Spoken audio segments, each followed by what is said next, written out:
تو اسی طرح سے کسی بھی جاندار کو نقصان پہنچانا، درخت کو کاٹنا، پودوں کو کاٹنا، یہ ممنوع تھا پہلے بھی اور آج بھی یہ ممنوع ہے۔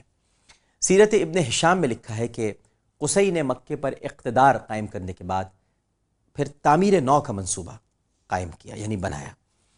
لوگ جنگل کو کاٹنے سے بہت ڈرتے تھے، کیونکہ ظاہر ہے کہ یہ خودرو تھا، یہ خانہ کعبہ کے ارد گرد خود پیدا ہوا تھا، اور ان کا اعتقاد تھا کہ یہ تو اس کو کاٹا ہی نہیں جا سکتا، کیونکہ ان کے عقیدے میں اس کو کاٹنا ایک بہت بڑا گناہ تھا۔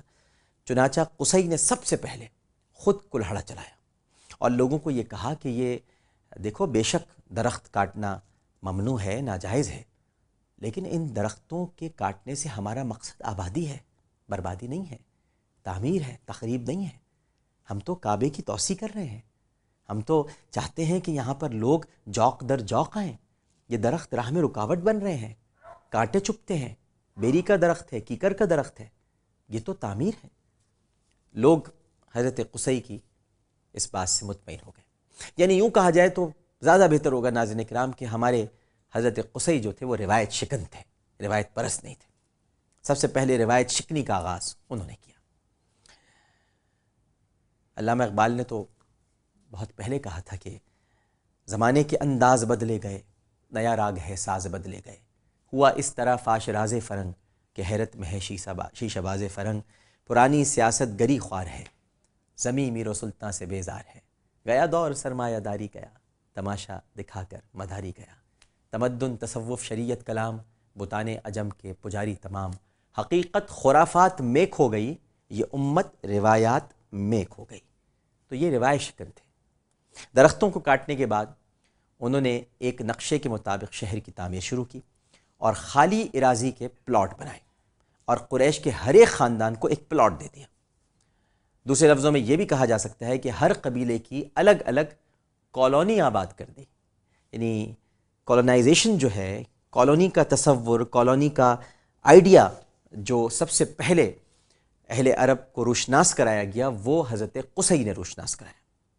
قصی نے قریش کے ذہنوں سے اس عقیدے کو بھی ختم کیا کہ بیت اللہ کے قریب مکان نہ بنائے جائیں، اور انہوں نے قریش کے کچھ خاندان یہاں آباد کیے، لیکن انہیں یہ ہدایت بھی کی ساتھ ساتھ کہ کعبے کے قریب دوسری کوئی منزل تعمیر نہ کی جائے، یعنی ایک ہی منزلہ ہوگا، اس سے اونچا اس کو نہ بنایا جائے۔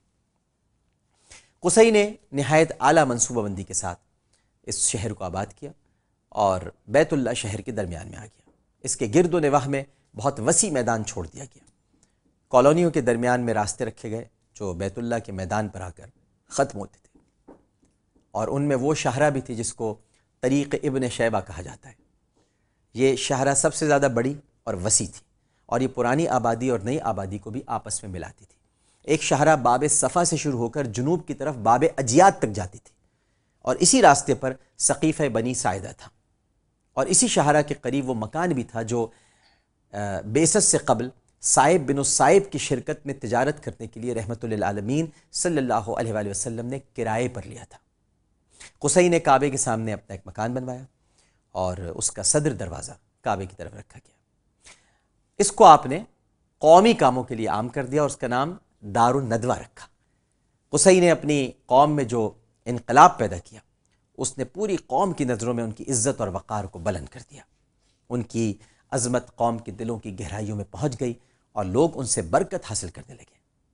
قصی کا ہر قول قانون کی حیثیت رکھنے لگا، یہاں تک کہ ان کے انتقال کے بعد بھی ان کے قول کی وہی تعظیم کی جاتی تھی جو ان کی زندگی میں تھی، ایسے جیسے کہ یہ کوئی مذہبی حکم ہو۔ قوم کے قلوب میں اپنی اتنی عظمت کے باوجود قصی نے ناظرین محترم نہ تو تاج شاہی سر پر پہنا اور نہ ہی خود کو ڈکٹیٹر کی حیثیت سے قوم کے سامنے پیش کیا، بلکہ وہ ہر کام میں مشورہ کرتے تھے، اور اسی لیے انہوں نے دار الندوہ بنایا۔ وشاورہم فی الامر، مشورے کو انہوں نے اپنی بنیاد بنایا تھا۔ مختلف فرائض مختلف قبائل میں آپ نے تقسیم کیے اور ان کو ان فرائض کا ذمہ دار بنایا۔ قصی بن کلاب نے عرب میں قریش کے اقتدار کو مضبوط کیا۔ انہوں نے فہر بن مالک کی تمام اولاد کو عرب کے مختلف خطوں سے سمیٹ کر مکے میں لا کر آباد کیا۔ چنانچہ پہلے سے جو قبائل یہاں آباد تھے وہ اقلیت میں تبدیل ہو گئے اور شہر مکہ پورا کا پورا بنی قریش کا وطن بن گیا۔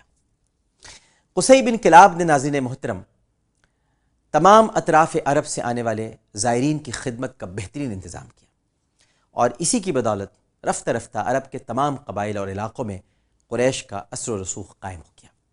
قصی بن کلاب قبیلہ قریش کے عالم بھی تھے، اور ان کو راہ راست پر ثابت قدمی سے چلتے رہنے کی تاکید کرتے رہتے تھے۔ یہ اپنی قوم کو جمعے کے روز جمع کرتے، اور اس وقت اس دن کو یوم العروبہ کہا جاتا تھا۔ میں نے آپ کو یہ پچھلے پروگرام میں بتایا، جو کہ ان کے جد حضرت مرہ نے اس کو نام دیا تھا یوم العروبہ کا۔ اور اسی دن انہیں وعظ و نصیحت کرتے اور انہیں آگاہ کرتے کہ ان قریب ان میں ایک نبی مبعوث ہونے والا ہے، جب وہ تشریف لائے تو اس کی دعوت کو قبول کرنے میں پس و پیش نہ کرنا، فوراً اس پر ایمان لے آنا۔ اگرچہ عمر بن لوہی الخزائی کی بدبختی کے باعث اصنام پرستی کی بیماری اہل مکہ اور اہل عرب میں بہت ہی مقبول تھی اور قبول عام حاصل کر چکی تھی، لیکن آپ اپنے خطبات میں اپنی قوم کو اصنام پرستی سے باز رہنے کی تلقین کرتے، کیونکہ آپ کے بچپن کا سارا زمانہ اپنے وطن سے بہت دور گزرا تھا، اس لیے یہ قصی دور افتادہ کے نام سے بھی مشہور ہو گئے تھے۔ کعب بن لوئی کی اولاد سے قصی پہلے شخص ہیں جن کو حکومت ملی، اور ساری قوم نے برضا و رغبت آپ کی اطاعت قبول کی۔ قصی کی شخصیت میں ہی حجابہ، رفادہ، سقایا اور ندوہ کے تمام اعزازات ایک قوم میں جمع ہو گئے۔ ان کی دانش مندانہ اور ناظرین محترم جرأت مندانہ قیادت کے طفیل قریش کو عزت کی زندگی بسر کرنے کا موقع ملا تھا، اور اس وجہ سے بھی یا اس واسطے سے بھی وہ قصی کے احسان مند تھے، اور ان کے ہر حکم کو دل و جان سے بجا لاتے تھے۔ ہر جوڑے کی شادی قصی کے گھر طے پاتی۔ جب بھی کوئی مشکل قوم کو پیش آتی تو وہ سب ان کے گھر جمع ہوتے اور اس مشکل سے چھٹکارا پانے کے لیے باہمی مشورہ کرتے۔ جنگ کی نوبت آتی تو جنگی علم باندھنے کا فریضہ قصی ہی انجام دیتے تھے۔ قصی کا ہر حکم ان کے لیے واجب العمل تھا۔ حضرت قصی نے دار الندوہ نامی جو عمارت تعمیر کی تھی، اس کا دروازہ حرم شریف میں کھلتا تھا، اور قصی اس میں بیٹھ کر قوم کے سارے مسائل باہمی مشورے سے حل کرتے۔ جب کبھی کسی اہم مشورے کے لیے وہ قوم کے سرداروں کو حاضر ہونے کا حکم دیتے تو وہ سب جتنے سردار تھے وہ سب حاضر ہوتے اور آپ کو مشورہ بھی دیتے، اور اس حاضری کو اپنے لیے فرض سمجھا کرتے تھے۔ ابن ہشام کی ایک روایت ہے کہ قصی بن کلاب کے 4 لڑکے عبد مناف، عبد الدار، عبد العزہ اور عبد تھے، اور ان میں سے بڑے بیٹے عبد الدار تھے اور سب سے چھوٹے بیٹے عبد مناف تھے۔ اگرچہ عمر کے لحاظ سے عبد الدار بڑے تھے، لیکن عبد مناف کی ذاتی خوبیوں کے باعث ساری قوم ناظرین محترم ان کی گرویدہ تھی، دلدادہ تھی، اور ان کی جود و سخا کے باعث قریش ان کو الفیاس کے معزز لقب سے یاد کرتے تھے۔ لیکن قصی کو اپنے بڑے بیٹے عبد الدار سے بہت محبت تھی، لہٰذا انہوں نے ان 5 مناصب پر عبد الدار کو فائز کر دیا۔ حضرت قصی کے حالات ان کو ختم کرنے سے پہلے میں ان کے چند حکیمانہ قول ہیں جو میں آپ کے سامنے بیان کرنا بہت ضروری سمجھتا ہوں۔ وہ کہا کرتے تھے کہ، اور کتنی اچھی بات کہتے تھے، آج کے حالات پر اگر آپ اس کو ثبت کریں اور حالات کو سامنے رکھ کر آپ محسوس کریں تو وہ کیا کہتے تھے، سنیے آپ ذرا۔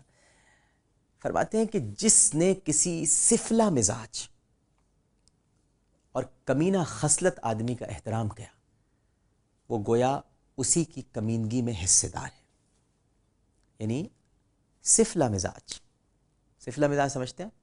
زہریلا آدمی، سفلہ مزاج سازشی آدمی، سفلہ مزاج چھوٹا آدمی۔ چھوٹے سے مراد کبھی یہ مت سمجھیے گا کہ کوئی غریب ہے یا جس کے پاس مال و دولت درہم و دینار نہیں وہ چھوٹا ہے، وہ چھوٹا نہیں ہوتا۔ چھوٹا انسان ذہن سے ہوتا ہے، اپنے سفلہ مزاج ہوتا ہے۔ فرماتے ہیں سفلہ مزاج یا کسی کمینے شخص کا احترام کرنے والا در حقیقت اس کی کمینگی میں حصے دار ہے۔ پھر فرماتے ہیں کہ جو شخص کسی قبیح چیز کو مستحسن سمجھتا ہے وہ اسی قبیح چیز کے حوالے کر دیا جاتا ہے۔ ایک اور جگہ فرماتے ہیں کہ عزت و تکریم سے جس کی اصلاح نہیں ہوتی، ذلت و رسوائی اس کی اصلاح کر دیتی ہے۔ بہت ہی عجیب بات ہے ناظرین کرام۔ آپ آج کے دور میں کئی مثالیں ایسی دیکھ سکتے ہیں کہ بڑی عزت جن کو دی گئی ان کی اصلاح نہیں ہوئی، لیکن ذلت نے ان کی اصلاح فرما دی۔ فرماتے ہیں کہ جس نے اپنے حق سے زیادہ طلب کیا وہ محرومی کا حقدار ہے۔ اور پھر فرماتے ہیں کہ حاسد تیرا چھپا ہوا دشمن ہے۔